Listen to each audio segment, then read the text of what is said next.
ಇಂದಿನ ಕಾಲದ ಮಹಿಳೆಯರು ಮದುವೆಗೆ ಯಾಕೆ ಸಿದ್ಧರಿಲ್ಲ?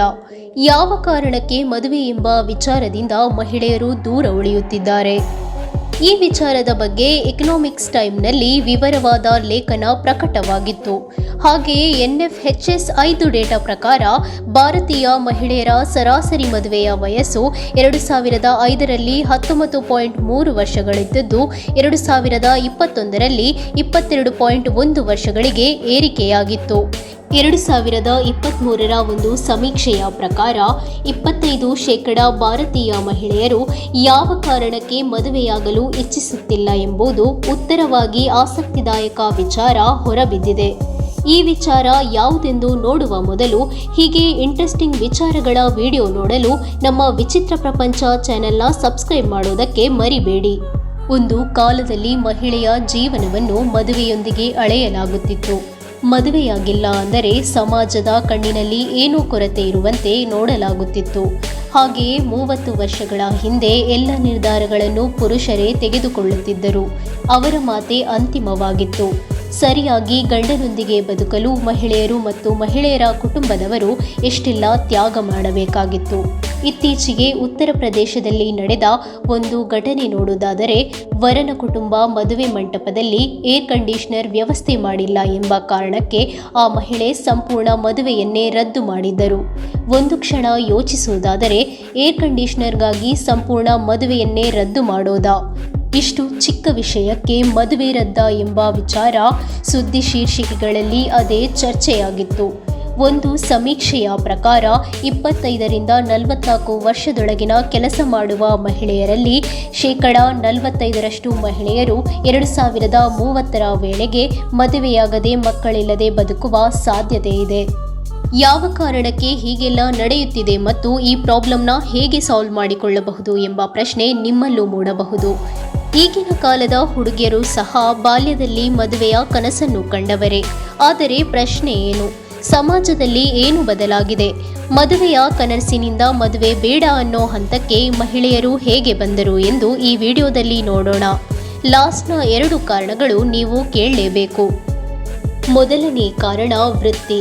ಇಂದಿನ ಮಹಿಳೆಯರು ಹುಡುಗರಂತೆಯೇ ಓದುತ್ತಾರೆ, ಮುಂದೆ ಬರುತ್ತಾರೆ, ತಮ್ಮ ವೃತ್ತಿಗೆ ಮಹತ್ವ ಕೊಡುತ್ತಾರೆ, ಉದ್ಯೋಗ ಮಾಡುತ್ತಾರೆ ಮತ್ತು ತಮ್ಮದೇ ಆದ ಕನಸುಗಳನ್ನು ಹೊಂದಿರುತ್ತಾರೆ.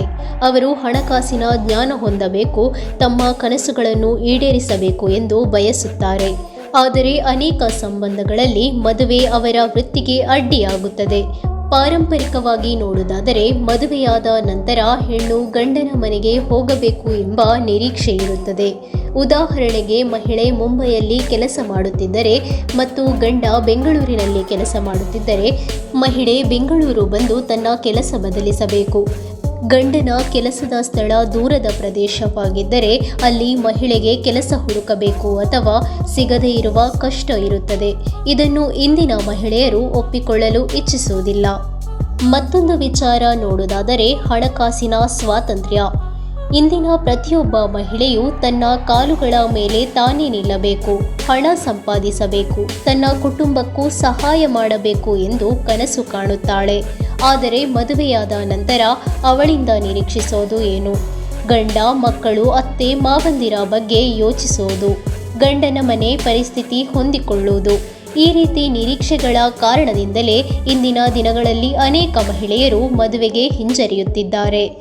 ಇದೀಗ ಮನೆಯ ಕೆಲಸಗಳ ವಿಚಾರ ಬಂದಾಗ ಇದು ಬಹುತೇಕ ಮನೆಗಳಲ್ಲಿ ಕಾರಣವಾಗುವ ದೊಡ್ಡ ವಿಷಯವಾಗಿದೆ. ಒಂದು ಉದಾಹರಣೆಗೆ ಹೇಳುವುದಾದರೆ, ಗಂಡ ಹೆಂಡತಿ ಇಬ್ಬರು ಕೆಲಸಕ್ಕೆ ಹೋಗಿರುತ್ತಾರೆ. ಇಬ್ಬರು ಸಂಜೆ 8 ಗಂಟೆಗೆ ಮನೆಗೆ ಬಂದಾಗ ದಣಿದಿರುತ್ತಾರೆ. ಆದರೆ ಅಡುಗೆ ಮಾಡುವ ಜವಾಬ್ದಾರಿ ಸಾಮಾನ್ಯವಾಗಿ ಮಹಿಳೆಯ ಜವಾಬ್ದಾರಿ. ಗಂಡ ಸಹಾಯ ಮಾಡಿದರೆ ಅದು ಅವನ ಆಯ್ಕೆಯಾಗಿರುತ್ತದೆ. ಕೆಲವೊಮ್ಮೆ ಗಂಡ ಅಡುಗೆಗೆ ಸಹಾಯ ಮಾಡಿರಬಹುದು, ಆದರೆ ದಿನನಿತ್ಯ ಅಡುಗೆ, ಮನೆ ಸ್ವಚ್ಛತೆ, ಬಟ್ಟೆ ತೊಳೆಯುವ ಕೆಲಸ ಎಲ್ಲವೂ ಹೆಣ್ಣಿನ ಜವಾಬ್ದಾರಿಯೇ ಆಗಿರುತ್ತದೆ.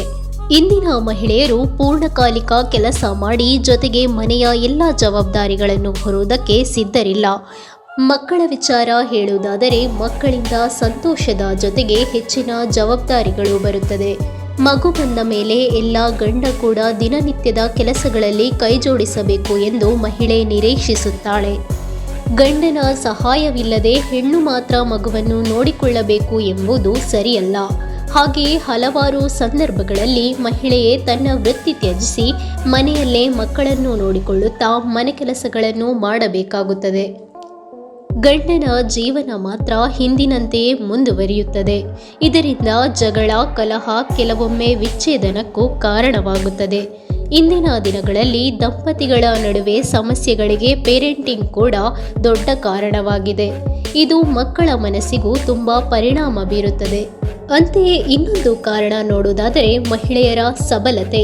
ಇಂದಿನ ಮಹಿಳೆಯರಿಗೆ ತಮಗೆ ಜೀವನದಿಂದ ಏನು ಬೇಕು ಎಂಬುದು ಸ್ಪಷ್ಟವಾಗಿದೆ. ಅವರು ಸ್ವತಂತ್ರತೆಯನ್ನು ಬಯಸುತ್ತಾರೆ. ಇಂದಿನ ಕಾಲದ ಮಹಿಳೆಯರಿಗೆ ಬೇಕಿರೋದು ಒಬ್ಬ ಜೀವನ ಸಂಗಾತಿ, ಕೆಲಸ ಮಾಡಿಸುವ ಮಾಲೀಕನಲ್ಲ. ಇಂದಿನ ಸಂಬಂಧಗಳಲ್ಲಿ ಮಹಿಳೆ ಗಂಡನಿಂದ ತನ್ನ ವೃತ್ತಿಗೆ ಬೆಂಬಲ ಬೇಕೆಂದು ನಿರೀಕ್ಷಿಸುತ್ತಾಳೆ. ಅಗತ್ಯವಿದ್ದಾಗ ಮನೆ ಕೆಲಸಗಳಲ್ಲಿ ಸಹಾಯ ಮಾಡಬೇಕು, ಮಕ್ಕಳ ಜವಾಬ್ದಾರಿಯನ್ನು ಹಂಚಿಕೊಳ್ಳಬೇಕು ಎಂದು ಬಯಸುತ್ತಾಳೆ. ಆದರೆ ಹಲವಾರು ಪುರುಷರು ಈ ರೀತಿಯ ಸಬಲ ಮಹಿಳೆಯರನ್ನು ಅರ್ಥ ಮಾಡಿಕೊಳ್ಳಲು ಇನ್ನೂ ಹಿಂಜರಿಯುತ್ತಿದ್ದಾರೆ. ಅವರು ಬೆಳೆದ ವಾತಾವರಣದಲ್ಲಿ ತಾಯಿಯೇ ಅಡುಗೆ ಮನೆಯಲ್ಲಿದ್ದರೆ ತಂದೆಯ ಸಂತೋಷವೇ ಮುಖ್ಯವಾಗಿತ್ತು. ಆ ಕಾರಣದಿಂದ ಗಂಡಸರಿಗೆ ಮಹಿಳೆಯರೊಂದಿಗೆ ಹೊಂದಿಕೊಳ್ಳಲು ಕಷ್ಟವಾಗುತ್ತಿದೆ. ಹೀಗಾಗಿ ಮಹಿಳೆಯರಿಗೆ ಈ ಎಲ್ಲ ಗೊಂದಲಕ್ಕಿಂತ ಒಂಟಿಯಾಗಿರೋದೇ ಉತ್ತಮ ಅನ್ನಿಸುತ್ತಿದೆ. ಇನ್ನೊಂದು ಕಾರಣ ನೋಡುವುದಾದರೆ ಅದು ಮಹಿಳೆಯ ಮಾನಸಿಕ ಆರೋಗ್ಯ. ಸ್ವಯಂ ಆರೈಕೆ, ಸ್ವಯಂ ಪ್ರೀತಿ ಇಂದಿನ ಮಹಿಳೆಯರಿಗೆ ಅತ್ಯಂತ ಅಗತ್ಯ. ನಮಗೆ ಸಂಪೂರ್ಣ ಇಷ್ಟವಿಲ್ಲದಿದ್ದರೂ ಪರಿಸ್ಥಿತಿಗಾಗಿ ಒಪ್ಪಿಕೊಳ್ಳಲು ಈಗಿನ ಮಹಿಳೆಯರು ಸಿದ್ಧರಿಲ್ಲ. ತನ್ನ ಕನಸುಗಳನ್ನು ಬಿಟ್ಟು ಮದುವೆಗೆ ಒಪ್ಪಿಕೊಳ್ಳಲು ಈಗಿನ ಮಹಿಳೆಯರು ಸಿದ್ಧರಿಲ್ಲ. Centre for monitoring Indian economy ಅಧ್ಯಯನದ ಪ್ರಕಾರ 47% ಭಾರತೀಯ ಮಹಿಳೆಯರು ಮದುವೆಯಾದ 5 ವರ್ಷದೊಳಗೆ ತಮ್ಮ ಉದ್ಯೋಗ ತೊರೆಯುತ್ತಾರೆ. ಇಂದು ಕುಟುಂಬಗಳಿಗೆ ಕೆಲಸ ಮಾಡುವ ಸೊಸೆಯ ಸಮಸ್ಯೆಯಲ್ಲ. ಆದಾಯ ಎಂದರೆ ಆರ್ಥಿಕ ಸ್ಥಿರತೆ. ಆದರೆ ಸಮಸ್ಯೆ ಇಲ್ಲಿಂದ ಶುರುವಾಗುತ್ತದೆ. ಕೆಲಸ ಸೇರುತ್ತಾರೆ, ಆದರೆ ಮನೆ ಕೆಲಸ ಕಡಿಮೆಯಾಗೋದೇ ಇಲ್ಲ. ಹಿಂದೆ ಮಹಿಳೆಯರಿಗೆ ಒಂದು ಪಾತ್ರ ಮಾತ್ರ ಮನೆ ನೋಡಿಕೊಳ್ಳುವುದಾಗಿತ್ತು. ಆದರೆ ಇಂದು ಹೆಚ್ಚಿನ ಜವಾಬ್ದಾರಿಗಳು ಮಹಿಳೆಯರ ಪಾತ್ರವನ್ನೇ ಹೆಚ್ಚಿಸಿದೆ. ಇದೀಗ ಕಲ್ಪನೆ ಮಾಡಿ, ಮದುವೆಯಾದ 1 ವರ್ಷದಲ್ಲೇ ಮಗು, ದೇಹದಲ್ಲಿ ಅತಿಯಾದ ಹಾರ್ಮೋನಲ್ ಬದಲಾವಣೆಯಾಗುತ್ತಿರುತ್ತದೆ. ಮಗು ಹುಟ್ಟಿದ ನಂತರ ಪ್ರತಿ 40 ನಿಮಿಷಕ್ಕೊಮ್ಮೆ ಹಾಲು ಕೊಡಬೇಕು. 3 ತಿಂಗಳ ಮೆಟರ್ನಿಟಿ ಲೀವ್ ನಂತರ ಮತ್ತೆ ಕೆಲಸಕ್ಕೆ ಹೋಗಬೇಕು. ಮೇಲಿಂದ ನಿದ್ರೆಯೂ ಇರುವುದಿಲ್ಲ. ಹಗಲು ಕೆಲಸ, ಮನೆ, ಮಗು ಎಲ್ಲವೂ ಒಬ್ಬಳೇ ನೋಡಬೇಕು. ಒಂದು ರಾಷ್ಟ್ರೀಯ ಸಮೀಕ್ಷೆಯ ಪ್ರಕಾರ ಸುಮಾರು 30% ವಿವಾಹಿತ ಮಹಿಳೆಯರು ಮನೆಯೊಳಗಿನ ಹಿಂಸೆಯನ್ನೇ ಎದುರಿಸುತ್ತಾರೆ. ಹಲವರಿಗೆ ವೈದ್ಯರನ್ನು ನೋಡಲು ಸಹ ಅನುಮತಿ ಬೇಕಾಗಿರುತ್ತದೆ. ಇದೇ ನಿರ್ದೋಷಿತನವಾಗಿದೆ. ಪುರುಷರು ತಮ್ಮ ತಾಯಂದಿರನ್ನು ದೇವಿಯಂತೆ ನೋಡುತ್ತಾರೆ. ಆದರೆ ಹುಡುಗಿಯರು ಬಾಲ್ಯದಲ್ಲೇ ತಾಯಿಯ ಹೋರಾಟವನ್ನು ನೋಡುತ್ತಾರೆ. ಕಾರಣ ಇನ್ನೊಂದು ಏನೆಂದರೆ ಅತ್ತೆ ಮಾವಂದಿರ ಸಮಸ್ಯೆ. ಗಂಡ ಅತ್ತೆ ಮನೆಗೆ ಹೋದರೆ ರಾಜನಂತೆ, ಅದೇ ಹೆಂಡತಿ ಅತ್ತೆ ಮನೆಗೆ ಹೋದರೆ ಹೊರಗಿನವಳು. ಅಡುಗೆ ಮನೆ, ಸೇವೆ, ನಿಯಮಗಳು, ಸ್ವತಂತ್ರವಾಗಿ ನಗಲು, ಮಾತಾಡಲು, ಬಟ್ಟೆ ಧರಿಸಲು ಸಾಧ್ಯವಿರದ ಭಯ ಇರುತ್ತದೆ. ಇದಕ್ಕೆ ಅತ್ತೆಯಂದಿರು ಸೊಸೆಗಳನ್ನು ಮಗಳಂತೆ ನೋಡಬೇಕು ಮತ್ತು ಸೊಸೆ ಅತ್ತೆಯನ್ನು ತಾಯಿಯಂತೆ ಪ್ರೀತಿಸಿದರೆ ಈ ಪ್ರಾಬ್ಲಮ್ಗಳನ್ನು ಸಾಲ್ವ್ ಮಾಡಬಹುದಾಗಿದೆ. ಇವೆರಡರಲ್ಲಿ ಒಂದು ಪ್ರೀತಿಯಲ್ಲಿ ವ್ಯತ್ಯಾಸವಾದರೂ ಮನೆ ರಣರಂಗವಾಗುತ್ತದೆ. ಹಾಗೆಯೇ ಇನ್ನೊಂದು ಕಾರಣವೇನೆಂದರೆ ಭಾವನಾತ್ಮಕ ಅಪಕ್ವತೆ. ಅಂದರೆ ಮಹಿಳೆ ನೋವಿನಲ್ಲಿದ್ದರೂ ಗಂಡ ಮೌನವಾಗಿರುವುದು.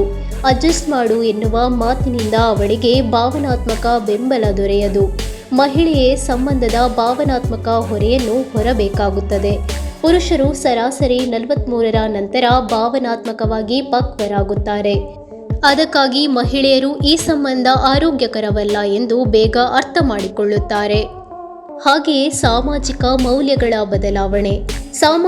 ಮೌಲ್ಯಗಳ ಬದಲಾವಣೆ ನೋಡುವುದಾದರೆ 20 ವರ್ಷಗಳ ಹಿಂದೆ ನೋಡಿದರೆ ಹುಡುಗಿಗೆ ಮದುವೆಯಾಗುವುದು ಕಡ್ಡಾಯವಾಗಿತ್ತು. ಮದುವೆಯಾಗದೇ ಇದ್ದರೆ ಸಮಾಜವು ಅವಳಿಗೆ ಮದುವೆಯಾಗಲು ಒತ್ತಾಯಿಸಿ ಭಿನ್ನವಾಗಿ ವರ್ತಿಸುತ್ತಿತ್ತು. ಇದರಿಂದ ಅವಳಿಗೆ ಸ್ವತಂತ್ರವಾಗಿ ಬದುಕುವುದೇ ಕಷ್ಟವಾಗುತ್ತಿತ್ತು. ಆದರೆ ಇಂದು ಪರಿಸ್ಥಿತಿ ಬದಲಾಗಿದೆ.